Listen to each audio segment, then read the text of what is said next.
Hi, you're watching Saskatchewan Travelers. Today we're at the Good Spirit Provincial Park to check out the sand dunes. Good Spirit Provincial Park is located 48 kilometers northwest of Yorkton off Highway 9 on Highway 229.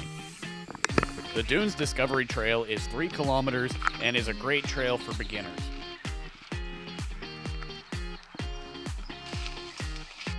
Poplar forests are light and airy. Enough sunlight filters through the canopy to the natural growth of an extensive shrub understory. With most shrubs in east central Saskatchewan growing slightly taller than most people, it can make hiking in the forest difficult. These shrubs provide phenomenal nest cover for birds, deer, skunks, raccoons, and porcupines. Shrubs in this area of the province include wild roses, choke cherries, high bush cranberries, dogwood, beaked hazelnuts, and prickly roses.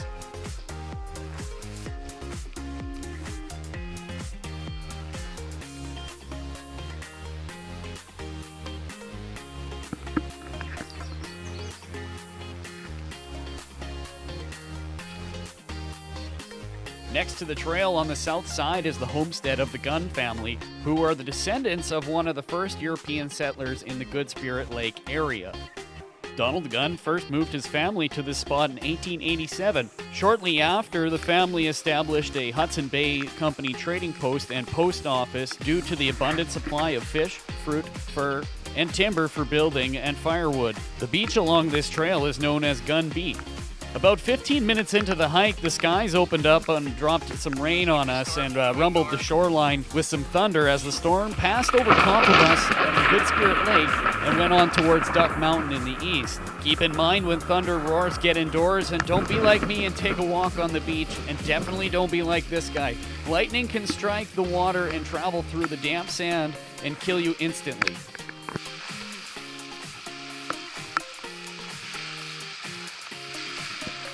One plant you're definitely going to notice when you're going along the Dunes Discovery Trail is poison ivy. Poison ivy can be found in forests, fields, sunny, shady areas, in dry or even wet soil. You can find it on the edges of forests, along fences, roads, cliffs, riverbanks, and railroads.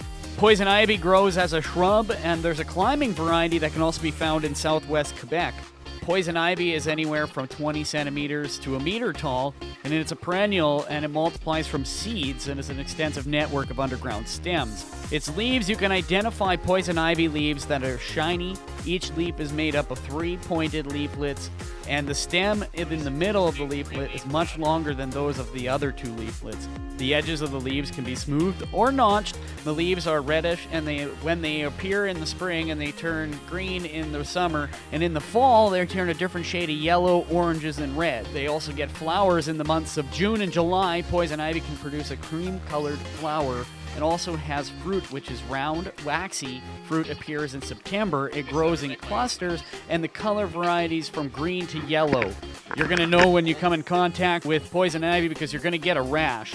The one thing I'd recommend keeping in your backpack is rubbing alcohol. You can put it on there, and that'll help take off the oil that comes from the poison ivy plant, or just simply go in the water and wash yourself off. One thing you can do to prevent coming in contact with poison ivy is you wear long sleeve shirts and pants so that when you're out in the bush off the trail.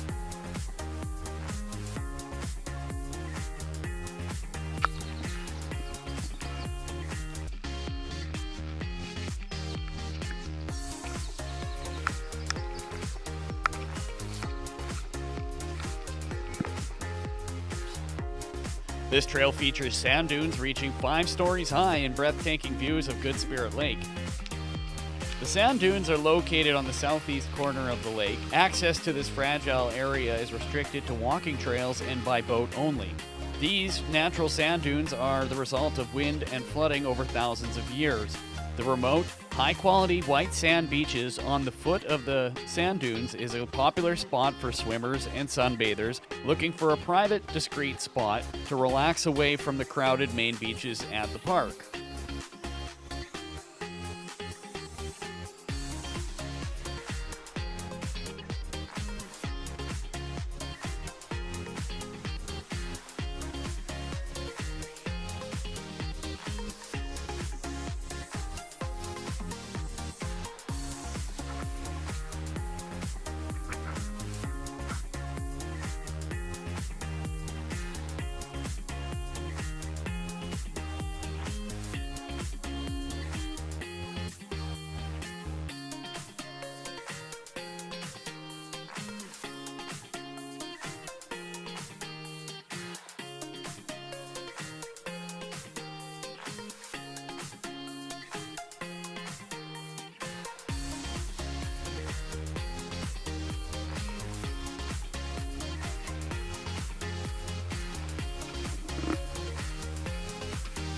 Hey, thanks for watching Saska Travelers and our new video on the Dunes Discovery Trail at Good Spirit Provincial Park.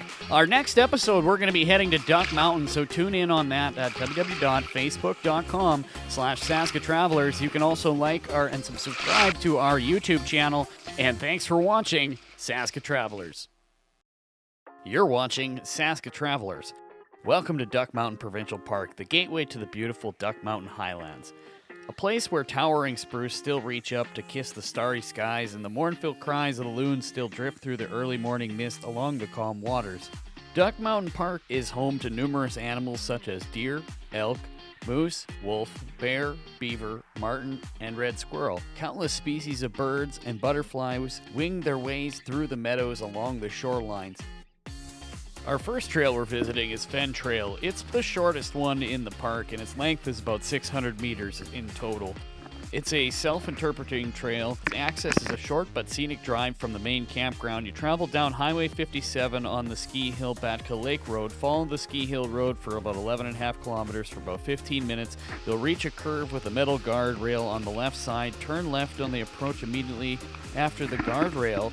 Follow the road for about half a kilometer, and you've reached Fen Trail. Fen Trail is a 600-meter boardwalk trail, and Fen is a fairly unique peat-forming, groundwater-fed wetland. Fens are often covered by grasses, sedges, rushes, and carnivorous plants and wildflowers.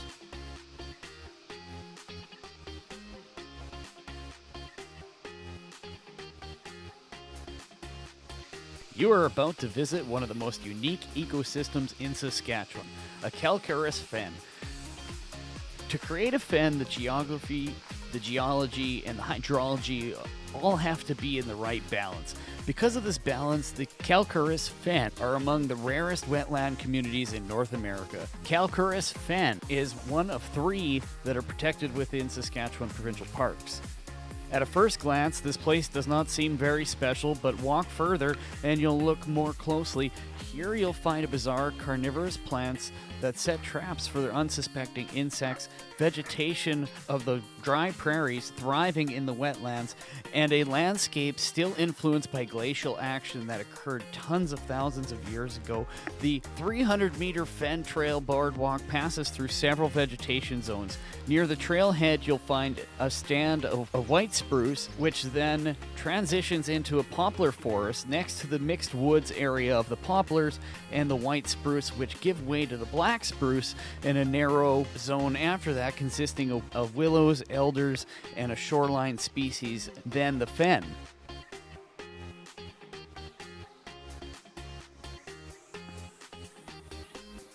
As you walk the trail, be sure to observe the diverse carpet of plants that surround the boardwalk and the green canopy formed by the trees.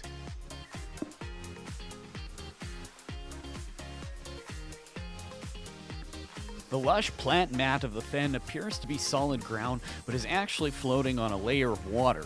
Although the fen and a bog appear to be the same, the two receive their moisture quite differently. Bogs rely on water from snow and rain, while fens are fed by mineral-rich groundwater that originates in the surrounding highlands. The fen water reflects the area's underlying geology. Underground water flowing from the highlands leaches through the calcium-rich glacial till in the fen. Then this water bubbles out of the ground to dissolve calcium carbonate or lime settles at the bottom of the still fen pond. The geochemistry resulting from this leaching leads to unique communities plants called calciphytes, which means calcium-loving.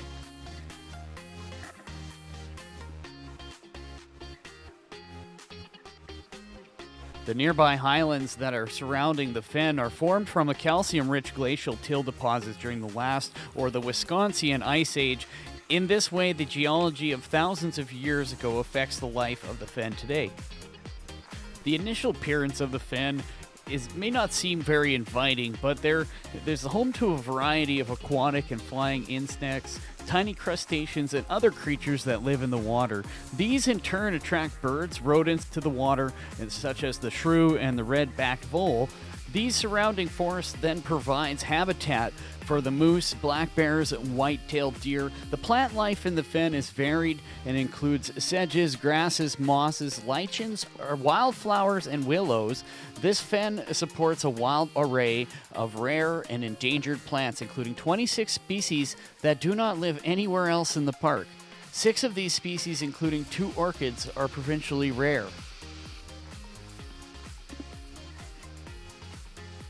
Hey, thanks for watching Saskatchewan Travelers as we're exploring the Duck Mountain Provincial Park. You can follow us along on Facebook at www.facebook.com/SaskatTravelers and make sure to subscribe to our YouTube channel. And you can also find us on twitch.tv. Thanks, have a great day, and you're watching Saskatchewan Travelers on SNN, sasknews.net.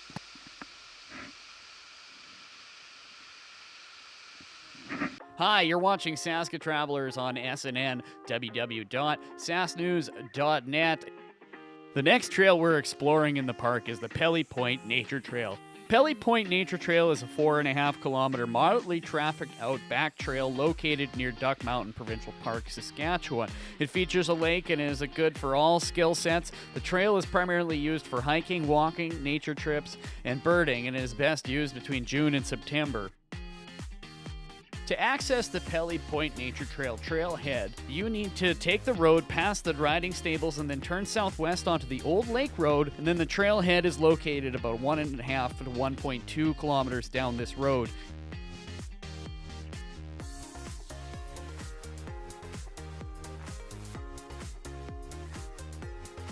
We are currently exploring the beautiful Duck Mountain Provincial Park. Combined with over 150 kilometers of recreational trails, Duck Mountain Provincial Park is a hikers, backpackers, or mountain bikers' paradise. This park offers trails for everything from a leisurely afternoon stroll to a challenging overnight hike through beautiful wilderness and ancient old-growth forest.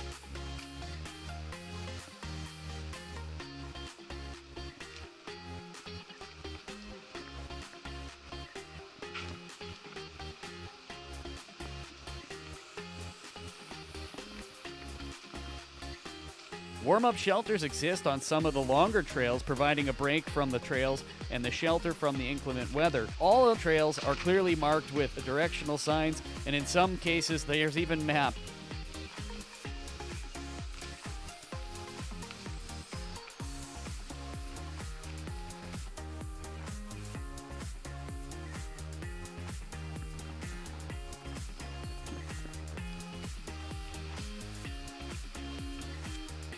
The Pelly Point Trail is a must for those wishing for true wilderness experiences. This adventurous trail passes through ecosystems in the park, including stands of old-growth balsam fir and aspen with a maple understory and exotic-looking fern meadows.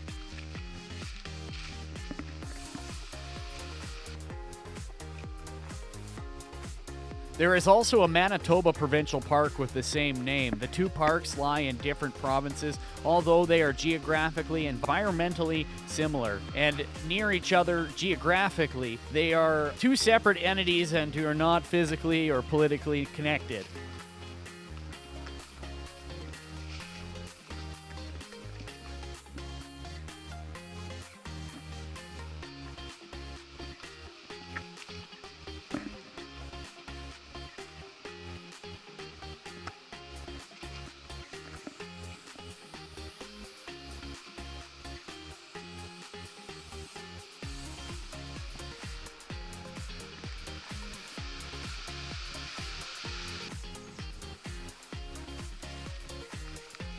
A big storm blew through the previous day, and the trail was covered with a lot of fallen trees and debris over a dozen spots. I moved a lot of it to the side and cut away smaller branches to make the trail passable, but would recommend that the park staff make a trip out soon to clear out larger trees and logs. Step on the sticks.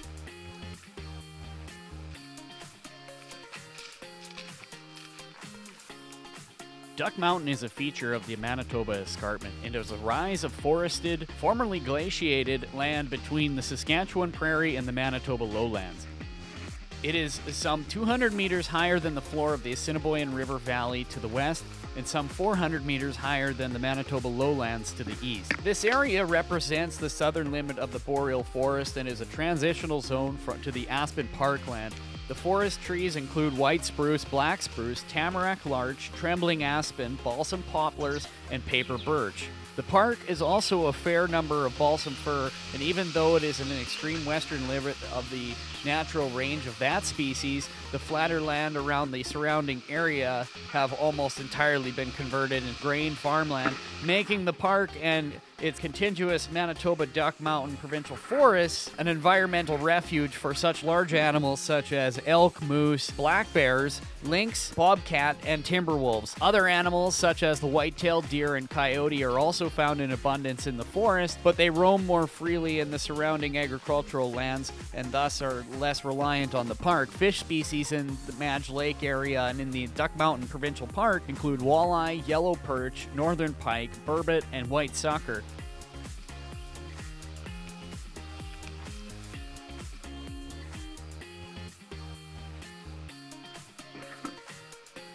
Evidence of last night's storm. Look, watch out.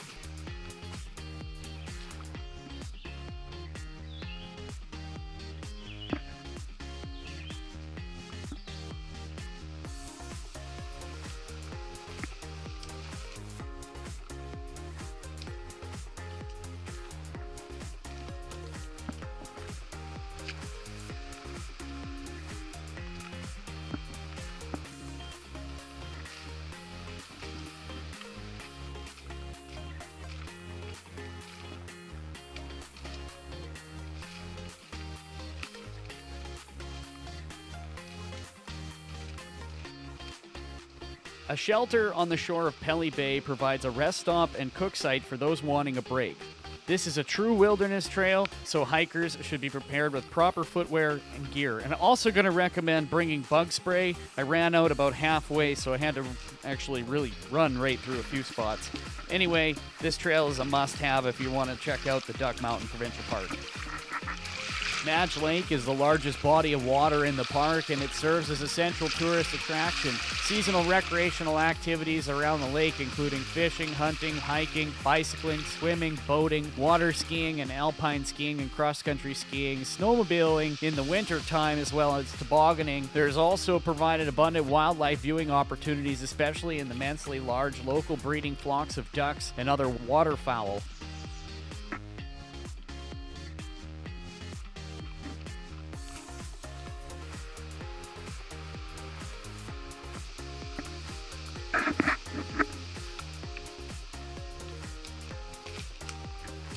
Thanks for watching Saska Travelers on SNN, www.sasknews.net. If you'd like to see some of the trails and some of the maps that we do on this show, check out alltrails.com. We have a profile on there, and we actually keep the maps from everywhere that we go. So those are going to be up there for you guys to use, probably for free, too, if you really want to get there quick. That's www.alltrails.com. If you want to see more episodes of Saska Travelers, check us out on Facebook at www.facebook.com/SaskaTravelers, or head on over to our website at www.sasknews.net. Also, you can check us out on twitch.tv, and remember to subscribe to our YouTube channel on www.youtube.com. Thanks for watching Saska Travelers on SNN.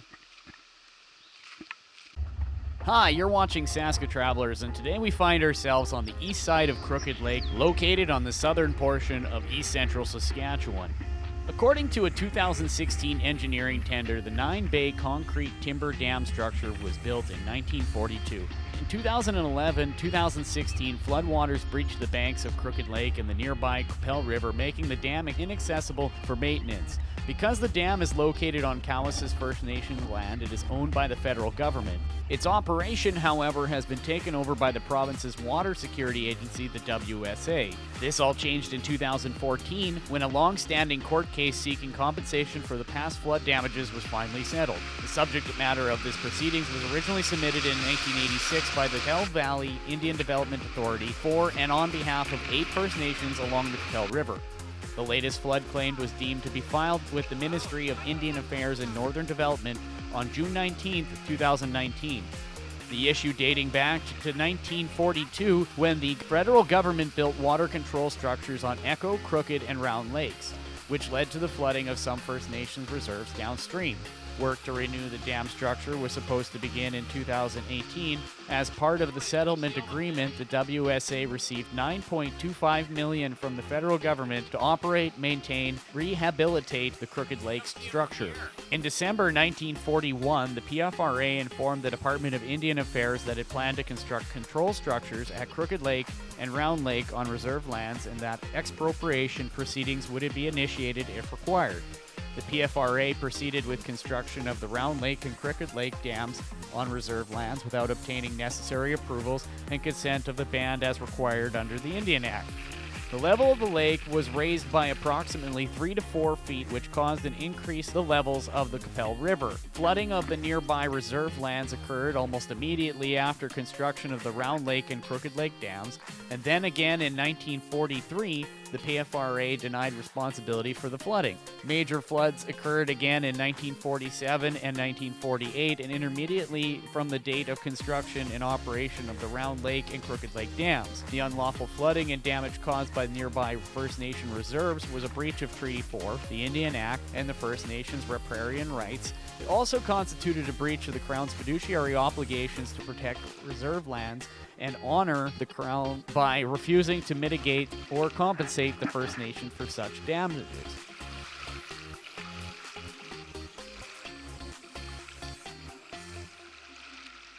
Today, located on the northeastern end of Crooked Lake, is Sunset Beach. In 1943, a community of cottages known as Sunset Beach was built on the land previously patented by the Hudson Bay Company. Also in 1943, the municipality of Grayson asked for assistance in constructing a new road into Sunset Beach from the Qu'Appelle Trail, since the existing road was prone to flooding. A surrender meeting was held at the Kaktowishtahau Band on April 4, 1944. Too few band members were present, so the Indian agent arranged to have another meeting. At that meeting, the Indian agent claimed that the band wished to surrender the entire reserve. There was no indication why the band might agree to surrender this quantity of land when only 1.5 acres was required for the access road. The surrender was approved by the government in council on August 7, 1944. After the surrender of Indian Reserve 72A in 1944, a dispute arose over the location of the road allowance, and the sale of the land was delayed for 11 years. In 1955, the entire surrendered reserve was sold to Mr. Criddle for $2,500, who received letters of patent for 64.36 acres, although 68.5 acres of reserve land were surrendered. Due to flooding on the Qu'Appelle River, the land available for sale was reduced. The road allowance was granted to the municipality for 1.5 acres. The road was built near the lakefront, and today this area was developed with lakefront cabins and has 22 campsites and a full-service convenience store and a small arcade. There's also a beach and swimming area that contains a playground, boat launch, and a beach volleyball court. Every Sunday at 9 a.m. to 1 p.m. from June to September, the local farmers from the area bring their fresh vegetables, fruit, meat, and baked goods to sell at the flea market at Sunset Beach. Our next stop while at Crooked Lake is a trail located just north of the Crooked Lake Provincial Park. Nestled in the scenic Qu'Appelle Valley, the Hilltop Burial Grounds Trail at Crooked Lake Provincial Park is a 1.7-kilometer trail with an elevation climb of about 88 meters. The uphill first half is maintained, but the second part on the downhill is not. Remember to pack water, proper footwear, and this trail takes about an hour tops to complete and includes fantastic views of Crooked Lake and the Provincial Park and the Qu'Appelle Valley.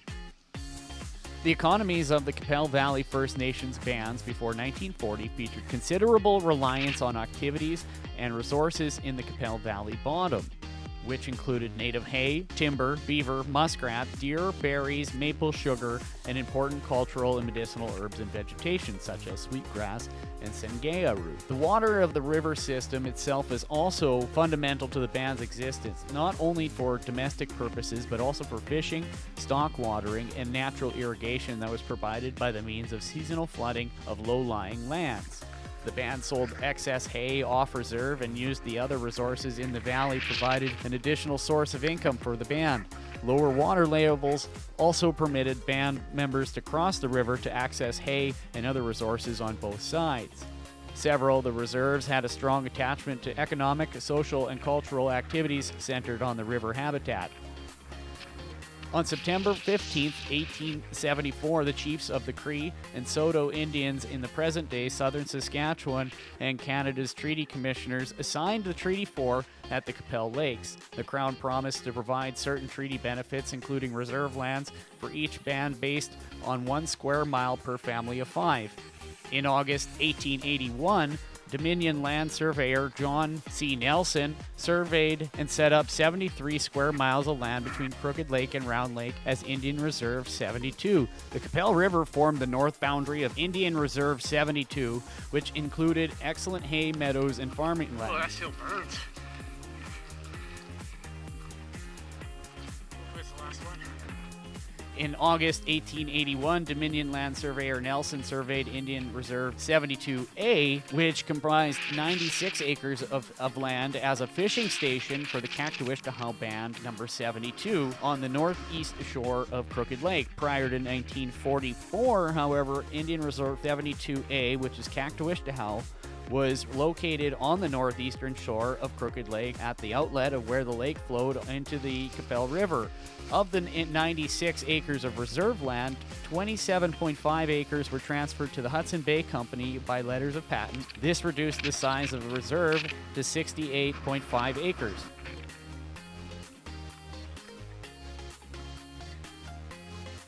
The Crooked Lake Provincial Park features stunning valley views and a beautiful lake from which the park gets its name. This park has numerous campsites, including several lakeside sites, a service center, hiking trails, a boat launch, fish cleaning station, and on nearby Cowessess First Nation is Last Oak, which is a 9-hole grass green golf course. Crooked Lake is located in the southern portion of east central Saskatchewan, about 30 kilometers north of the Trans-Canada Highway and 45 kilometers south of the city of Melville.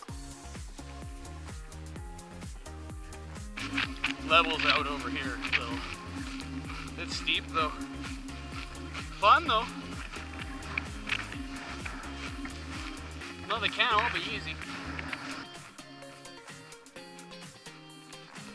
Definitely not a kids and old people one. But the best thing about the Qu'Appelle Valley Hills is when you get on the ridge cap, it's not going to be crazy vegetation. Like you have things that are up to your knees, but you also have lots of rocks and other things that make it easy to grab hold. The majority of the south side of the lake is undeveloped and part of Cowessess First Nation and Sakamay First Nation. The lake produces an assortment of freshwater fish and crustaceans, including crayfish, clams, snails, northern pike, walleye, rock bass, small lake sturgeon, red suckers, dogfish, and yellow perch. Ooh, that's poison ivy. Okay, jump that way. Go that way.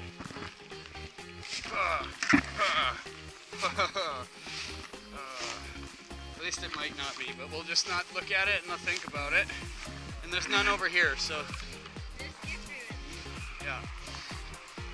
The lake is also a popular place for a large variety of summer water sports. The Great Trail, formerly known as the Trans-Canada Trail, is a rural dirt trail that runs through Crooked Lake Provincial Park. It stretches 9.32 kilometers one way from Sunset Beach to Indian Point and is ideal for walking, hiking, cycling, horseback riding, and cross-country skiing. Portions of this section of the trail are on roadway and should be used with caution.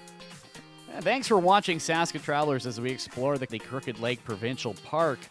Join us on to next episodes and make sure you follow us on Facebook at www.facebook.com/SaskatTravelers or go to our website at www.sasknews.net, or you can go and look us up on YouTube and subscribe to our YouTube channel. We're also on twitch.tv, so you can find us on there as well. And if you're really interested in a lot of the things we're doing here, we have our trail maps all on alltrails.com. You can go check out that website, and all the trails maps from every place that we have been in Saskatchewan will be right there on our profile. Thanks for tuning in, and see you next episode.